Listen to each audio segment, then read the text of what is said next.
केदारनाथ भारत का सबसे प्रसिद्ध मंदिर है। ऊंचे ऊंचे बर्फीले पहाड़ों के बीच बसा केदारनाथ धरती का एकमात्र स्वर्ग है। हिंदू धर्म में हर कोई एक बार केदारनाथ जरूर जाना चाहता है।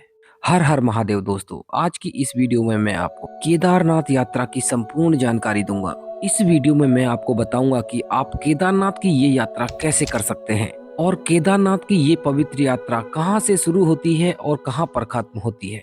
आप केदारनाथ मंदिर तक कैसे पहुंचेंगे और मंदिर के पास आपके रुकने की क्या व्यवस्था रहेगी और केदारनाथ में खाने की क्या क्या व्यवस्था है। साथ ही साथ केदारनाथ की 18 किलोमीटर की चढ़ाई में आपको क्या क्या सुविधाएं मिलेंगी और इस चढ़ाई को चढ़ने के लिए आपको कितना समय लगेगा। इस वीडियो में मैं आपको केदारनाथ की यात्रा से जुड़ी छोटी बड़ी सभी जानकारी देने वाला हूँ और वीडियो के अंत में मैं आपको बताऊंगा कि इस केदारनाथ की पवित्र यात्रा को करने के लिए आपका प्रति व्यक्ति खर्चा कितना आएगा। अगर आप आने वाले समय में केदारनाथ की यात्रा करने का विचार कर रहे हैं तो वीडियो को पूरा जरूर देखें। वीडियो को पूरा देखने के बाद आपकी पूरी यात्रा में कोई परेशानी नहीं होगी। दोस्तों, अगर आप चैनल पर नए हो तो चैनल को सब्सक्राइब करके बेल आइकन दबा दें और कमेंट में हर हर महादेव जरूर लिखें। दोस्तों, सबसे पहले जान लेते हैं कैसे पहुँचे। केदारनाथ की इस पवित्र यात्रा को करने के लिए आपको सबसे पहले हरिद्वार पहुँचना होगा। आप हरिद्वार ट्रेन, फ्लाइट या फिर बस की सहायता से आसानी के साथ पहुंच सकते हैं। सबसे पहले बात ट्रेन की करें तो हरिद्वार रेलवे स्टेशन भारत के सभी रेलवे स्टेशनों से अच्छी तरह से जुड़ा हुआ है। आपको आपके शहर से हरिद्वार के लिए डायरेक्ट ट्रेन मिल जाएगी। आप टिकट लें और हरिद्वार पहुंच जाएं। अगर बात फ्लाइट की करूं तो हरिद्वार का नजदीकी airport jolly grant airport Dehradun में है, जो कि हरिद्वार से 40 किलोमीटर की दूरी पर स्थित है। आप जॉली ग्रांट एयरपोर्ट से टैक्सी या बस की सहायता से हरिद्वार तक पहुंच जाएंगे। अगर बात बस की करूं तो भारत के सभी बड़े शहरों से हरिद्वार आने के लिए डायरेक्ट बस मिल जाएगी। इस प्रकार से आप तीनों माध्यमों से हरिद्वार पहुंच सकते हैं। अभी आपको हरिद्वार से सोनप्रयाग जाने के लिए दो ऑप्शन मिलेंगे।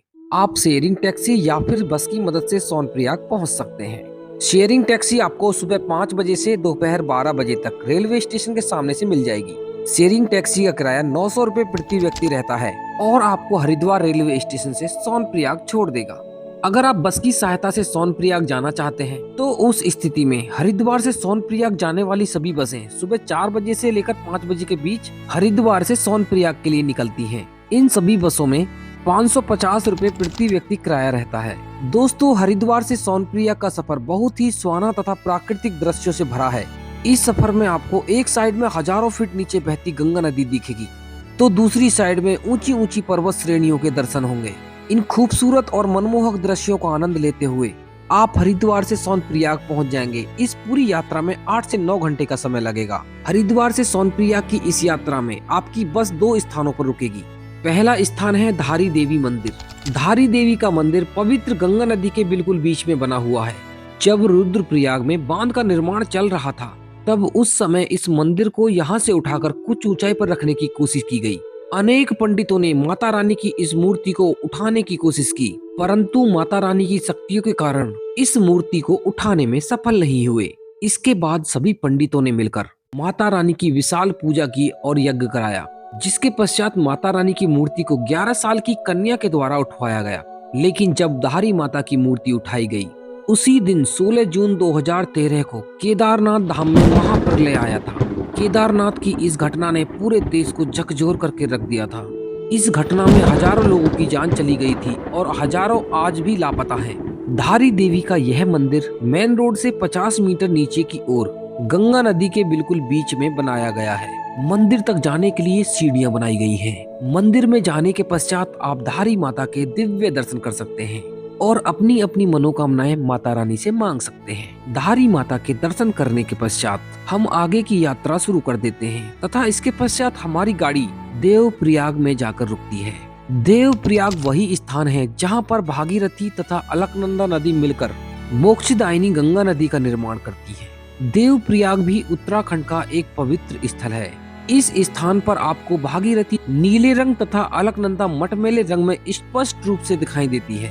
दोस्तों, इस पवित्र संगम के दर्शन करने के पश्चात हम आगे की यात्रा शुरू कर देते हैं और अब हमारी गाड़ी सीधा सोनप्रयाग जाके रुकती है। जैसे ही हम सोनप्रयाग में गाड़ी से बाहर निकलेंगे तो हमको अत्यधिक ठंड का आभास होगा। इसलिए अगर आप किसी भी महीने में केदारनाथ की पवित्र यात्रा कर रहे हैं तो आप अपने साथ गर्म कपड़े अवश्य रखें, क्योंकि केदारनाथ में जून और जुलाई के समय पर भी तापमान 4 से 5 डिग्री तक रहता है।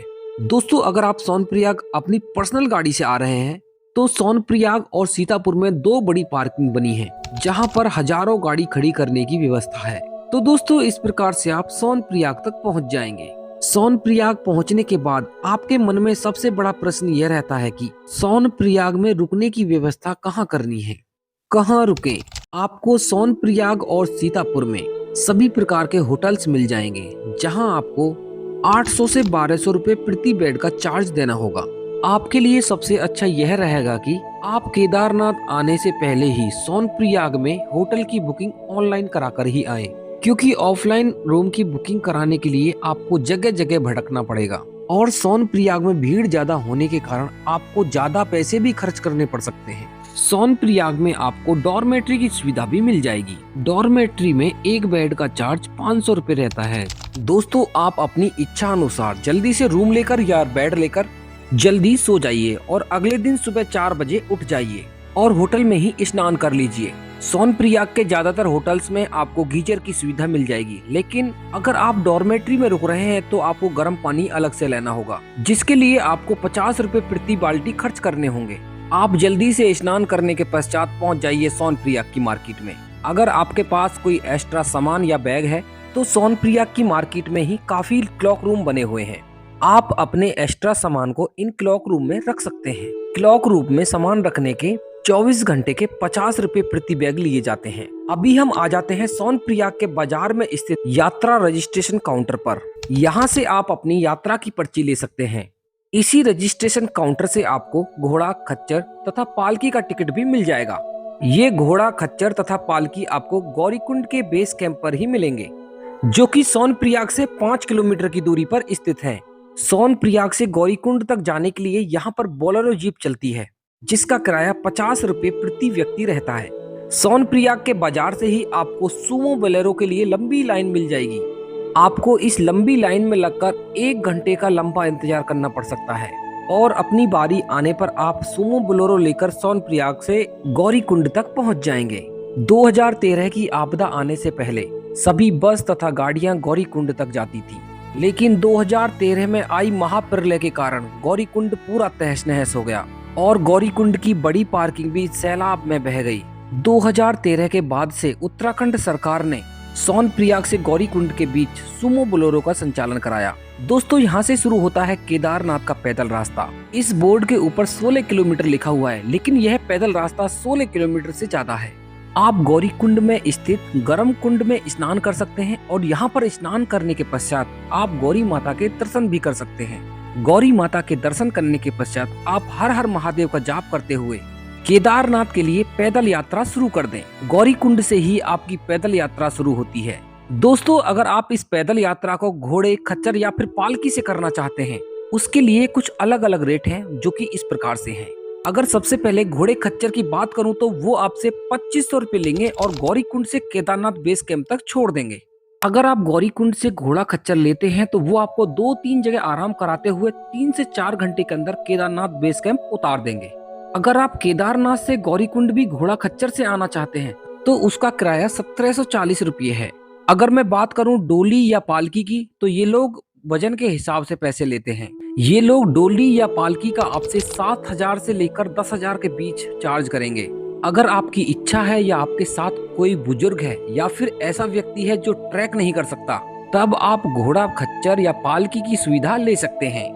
वैसे मैं आपसे यही कहूँगा, अगर आप पूरी तरीका से फिट हैं तो आप इस केदारनाथ की पवित्र यात्रा को पैदल ही करें और रास्ते की प्राकृतिक सुंदरता को देखते हुए और हर हर महादेव का जाप करते हुए आप 8 से 9 घंटे में केदारनाथ मंदिर तक पहुंच जाएंगे। आपकी यह पैदल यात्रा सचमुच आपके जीवन की सबसे सुंदर और यादगार यात्रा होगी, क्योंकि इस पैदल रास्ते में आपको झरने, ग्लेशियर तथा बर्फ से लदे पहाड़ और केदारनाथ का मौसम आपको उत्साह से भर देगा। जब आप पैदल यात्रा करते हुए भीमबली पहुंच जाएंगे, भीमबली का पुल पार करने के पश्चात आपको यात्रा करने में बहुत परेशानी होगी, क्योंकि यहाँ से केदारनाथ की दुर्गम चढ़ाई शुरू हो जाती है आपको इस पैदल मार्ग में बहुत से रेस्टोरेंट तथा रेस्ट हाउस मिलेंगे जो कि GMVN द्वारा बनाए गए हैं। आप यहाँ पर आराम करने के साथ साथ कुछ भोजन तथा नाश्ता कर सकते हैं। वैसे पूरे रास्ते में आपको चाय तथा नाश्ते की दुकानें मिलती रहेंगी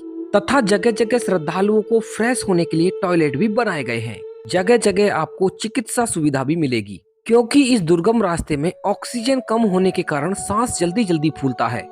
इसलिए आपको धीरे धीरे तथा आराम करते हुए इस पैदल यात्रा को करना चाहिए। जैसे जैसे आप केदारनाथ की इस यात्रा में आगे बढ़ेंगे तो आपको उतनी ही प्राकृतिक सुंदरता देखने को मिलेगी। इस पैदल रास्ते में आपको घोड़े खच्चर को ध्यान में रखते हुए आगे बढ़ते रहना है क्योंकि इस रास्ते में आपको बड़ी संख्या में घोड़े खच्चर देखने को मिलेंगे। दोस्तों, इस प्रकार से हम पैदल यात्रा करते हुए केदारनाथ धाम पहुंच जाएंगे, लेकिन आपको यहाँ पर पहुंचते पहुंचते शाम हो जाएगी। केदारनाथ धाम पहुंचने के बाद आपके मन में सबसे बड़ा प्रश्न यह रहेगा कि केदारनाथ धाम में रात्रि विश्राम कहाँ करना है। दोस्तों, आपको बता दूं, जैसे ही आप केदारनाथ के बेस कैंप में पहुंचेंगे जो कि मंदिर से मात्र 1 किलोमीटर की दूरी पर स्थित है, तो आपको बेस कैंप से लेकर मंदिर के बीच काफी संख्या में हाउस हट्स टेंट्स मिलेंगे। सभी हाउस हट्स तथा टेंट की बुकिंग आप ऑनलाइन GMVM की वेबसाइट से कर सकते हैं। यहाँ पर आपको टेंट 400 रुपए प्रति बेड प्रति व्यक्ति मिल जाएगा। इस टेंट के अंदर 10 लोगों के सोने की व्यवस्था रहती है। केदारनाथ बेस कैंप के आसपास आपको प्राइवेट टेंट्स भी मिल जाते हैं। जब केदारनाथ धाम में ज्यादा भीड़ हो जाती है उस समय GMVN के टेंट तथा हट्स की बुकिंग नहीं हो पाती है, तब आप इन प्राइवेट टेंट्स में रुक सकते हैं। इन प्राइवेट टेंट्स के अंदर आपको 1000 रुपए प्रति बेड प्रति व्यक्ति मिलता है।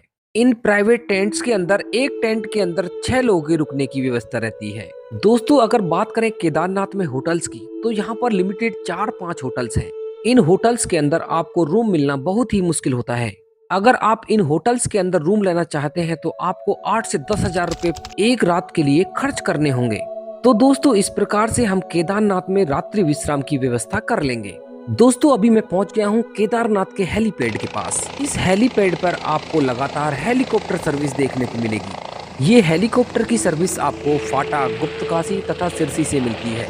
हेलीकॉप्टर से आने वाले श्रद्धालुओं की मंदिर में अलग से लाइन लगती है क्योंकि हेलीकॉप्टर से बुकिंग वाले यात्रियों को काफी कम समय दिया जाता है और उनको मंदिर में दर्शन करने के तुरंत बाद वापसी के लिए हेलीकॉप्टर लेना होता है। यह हेलीकॉप्टर सर्विस सुबह 7 बजे से लेकर शाम को 5 बजे तक लगातार चलती रहती है और बड़ी संख्या में श्रद्धालुओं को केदारनाथ धाम लाने का कार्य करती है। दोस्तों, अभी मैं आपको महादेव के दर्शन कराऊंगा। दोस्तों, अभी मैं आ गया हूँ केदारनाथ मंदिर के बिल्कुल सामने। दोस्तों, आपने भी केदारनाथ मंदिर के दर्शन कर लिए हों तो आप भी कमेंट में जय श्री केदार जरूर लिखें। दोस्तों, पवित्र ज्योतिर्लिंग के दर्शन कराने से पहले मैं आपको केदारनाथ धाम के बारे में कुछ महत्वपूर्ण बातें बताता हूँ। उसके पश्चात लाइन में लगकर मैं आपको केदारनाथ ज्योतिर्लिंग के दर्शन कराऊंगा। दोस्तों, अभी मैं मंदिर के पीछे आ गया हूँ। आप ये जो शिला देख रहे हैं, ये शिला उस आपदा में पहाड़ से गिरकर यहाँ रुक गई थी और जो ऊपर से पानी का सैलाब आया था उसको 2 भागों में बांट दिया था, जिस कारण पानी का सैलाब मंदिर तक नहीं पहुंच पाया और केदारनाथ में आई महाप्रलय में केदारनाथ का पवित्र मंदिर बच गया। लेकिन केदारनाथ में केदारनाथ मंदिर के अलावा सब कुछ तबाह हो गया था, जिसमें रेस्टोरेंट, लॉज, होटल, धर्मशाला तथा सभी इमारतें एक मलबे में बदल गई थीं। लेकिन इस महाप्रलय में मंदिर तथा मंदिर प्रांगण को खरोंच तक नहीं आई थी। महाप्रलय के बाद इस पत्थर को भीमशिला के नाम से जाना जाने लगा और केदारनाथ धाम पहुंचने वाले सभी श्रद्धालु इस भीमशिला की पूजा करते हैं। इस स्थान पर आने के बाद लोगों को स्वर्ग की अनुभूति होती है। दोस्तों, यह जगह इतनी सुंदर है कि इसको बयां नहीं किया जा सकता। इसकी सुंदरता को आप यहाँ पहुंचकर ही महसूस कर सकते हैं। दोस्तों, अभी हम लाइन में लगकर महादेव के दर्शन करेंगे। केदारनाथ मंदिर में आपको दर्शन करने के लिए 3 से 4 घंटे का लंबा समय लग सकता है। 2013 की आपदा के बाद केदारनाथ मंदिर बहुत ही ज्यादा प्रसिद्ध हो गया और जब इस मंदिर के कपाट खुलते हैं, कपाट खुलने के बाद 6 महीने तक रोजाना लाखों श्रद्धालु मंदिर में दर्शन करने के लिए पहुंचते हैं। दोस्तों, इस प्रकार से आप हर हर महादेव का जाप करते हुए महादेव के दर्शन कर लेंगे। केदारनाथ मंदिर के अंदर मोबाइल का प्रयोग करना प्रतिबंधित है। दोस्तों, केदारनाथ मंदिर में ज्योतिर्लिंग के दर्शन करने के पश्चात आप भैरवनाथ के दर्शन के लिए जा सकते हैं, जो कि केदारनाथ मंदिर से 1 किलोमीटर की दूरी पर पहाड़ी की चोटी पर स्थित है। यहाँ पर आप जाइए और भैरवनाथ के दर्शन कीजिए तथा केदार घाटी के सुंदर सुंदर दृश्यों को देखिए। उसके बाद फिर वापस आ जाइए। चलिए दोस्तों, अभी केदारनाथ मंदिर और भैरवनाथ के दर्शन करने के पश्चात केदारनाथ में खाने की बात कर लेते हैं। दोस्तों, जैसा कि हम जानते हैं, केदारनाथ एक दुर्गम जगह है, इसलिए यहाँ पर खाने के ज्यादा ऑप्शंस उपलब्ध नहीं हैं।